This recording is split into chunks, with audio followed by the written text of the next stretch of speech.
शेख, ये कह सकते हैं कि जो एंजल्स हैं उनकी प्रेजेंस, मलाइका की प्रेजेंस, वो एक पॉजिटिव एनर्जी वाली प्रेजेंस है। Of course. जैसे देखें आपने कहा कि वो दुआ में। देखें जो फरिश्ते हैं ना, ये कारकुनाने कज़ा व कुदरत हैं। हम्म। अगरचे दुनिया में जो कुछ भी वकूअ पज़ीर हो रहा है, हम्म। चाहे नेगेटिव वकूअ पज़ीर हो रहा है, वो भी फरिश्तों के थ्रू ही हो रहा है। बिल्कुल सही। तो वो तो ऐसे ही है, एक मजदूर लगा हुआ है, आपने मजदूर को हुक्म दिया कि ये काम कर ले, उसने वो कर दिया, उसको ये हुक्म दिया। और जो हजरत मूसा अलैहिस्सलाम का हजरत खज़र जी। अलैहिस्सलाम के साथ जो मुकालमा है सूरह कहफ के अंदर, वो जी हाँ, इसी जी को हाँ। वाज़े करता है बिल्कुल सही। कि वो जो तकवीनी उमूर में, हम्म। जो उमूर तकवीनी में जो लोग मामूर हुए हुए होते हैं, उन्होंने तो करना ही है। एक शख्स छत से गिरा है, अब उसको फरिश्ते ने धक्का दिया है, कैसे गिरा है हमें तो नहीं पता, सही। लेकिन अगर हमें नजर आ जाए वो फरिश्ता धक्का देता हुआ, हाँ। तो फिर हमें हमारी फीलिंग्स जो है वो और तरह की होती। जी जी। तो यही मसला वहां पे हुआ।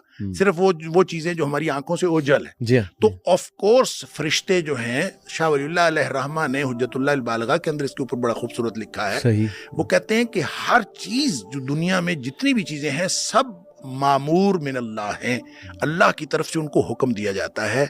और हत्ता कि वो कहते हैं कायनात की जुजियात में भी कोई ऐसी चीज नहीं है जिसके अंदर फरिश्ते अल्लाह के हुक्म से रोल प्ले ना कर रहे हों।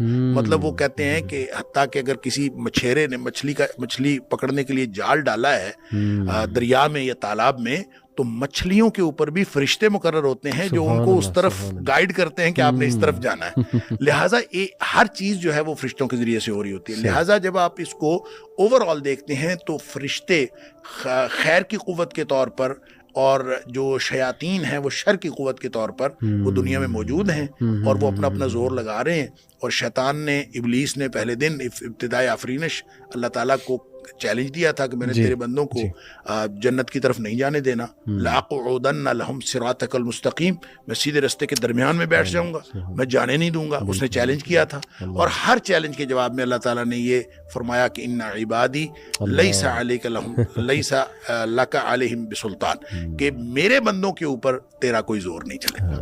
लिहाजा जो शख्स उस पॉजिटिविटी को अचीव कर लेता है थ्रू जिक्र, थ्रू इबादत, through positive thinking, through positive action, जो अल्लाह के रसूल सल्लल्लाहु अलैहि वसल्लम बताए हैं उसके मुताबिक वो करता है, तो वो गोया शैतान के शर से भी बचता है, उस नेगेटिविटी से भी बचता है। ज़बरदस्त ज़बरदस्त। ये जो एनर्जीज का शेख कॉन्सेप्ट है, चूँकि फिजिक्स में मेरा इंटरेस्ट है, तो एनर्जीज एग्जिस्ट तो करती हैं।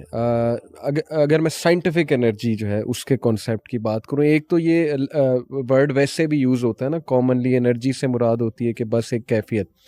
लेकिन अगर साइंटिफिकली भी देखा जाए तो थर्मल एनर्जी, और वो कॉन्सेप्ट है ना कि energy is conserved, energy can neither be created nor be destroyed, बस वो अपनी शेप चेंज करती है from one form to another. It could be negative, it could be positive.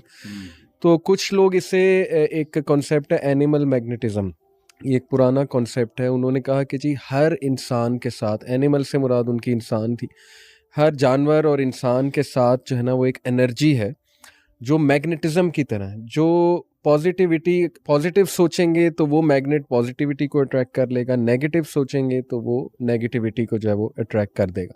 और इसके बकायदा एक्सपेरिमेंट्स करके उन्होंने दिखाए, इसको प्रैक्टिस किया एज अ हीलिंग प्रैक्टिस, कि हम वो लोग जो बीमार हैं बहुत ज़्यादा, just by changing their thoughts या उनको कोई होप दिला के, उम्मीद दिला के, उन्होंने उसके असरात देखे कि ये तो ठीक होना शुरू हो गए। हालांकि वो डॉक्टर्स ने तो जवाब दे दिया था।